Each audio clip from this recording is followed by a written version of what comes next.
Good morning, good afternoon, good evening, depending on where you're watching me from. I still want to emphasize on ulcer. A lot of people still complain about ulcer, but I want to tell you something that is very important. You need to know.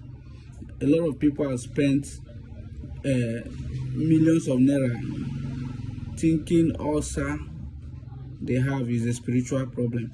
Now I can tell you that ulcer is a spiritual problem, especially the H. pylori ulcer.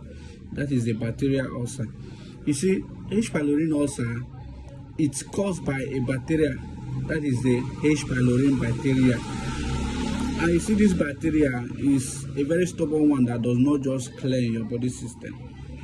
Now, when you're treating ulcer and you are trying to eradicate that H. pylori bacteria, there are some secret drugs used in treating ulcer. You see this white fly G. This white fly G is a very good drugs used in paralyzing and killing that bacteria, H. pylori. You combine it with omeprazole and cimetidine, then white fly G. Take it morning and night. Now, know something. When you are treating H. pylori ulcer, don't forget H. pylori ulcer have already given you wound in your stomach. That is what we call peptic ulcer. Now, those wounds you see, sometimes you might have been treating this H. pylori ulcer and you are taking this white fly G frequently. Please, time to time, go and do H. pylori test. Then when they take your blood, they do.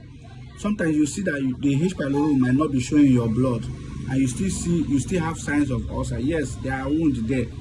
Try and do the culture, that is the FOB test, that is stool acute blood test. Try and do those tests. When you do it, then it will still detect if you are still having what we call starvation ulcer. This starvation ulcer is a result of that wound that is there. Some people don't have H. pylori ulcer, but they have starvation ulcer. You understand? So when you check and you are having starvation that can cause due to lifestyle modification and all. Maybe you abuse pain relief drugs, you abuse caffeine, you abuse anything that contains acidic. You avoid them, because those are the things that can cause starvation ulcer, that can cause wound in your stomach. But what am I trying to say here? Don't forget, when you see someone that is having chronic ulcer that is very painful, ulcer that he cannot sleep, he cannot eat, he always have nausea, trying to vomit, make sure you recommend this white fly G for that person. Smith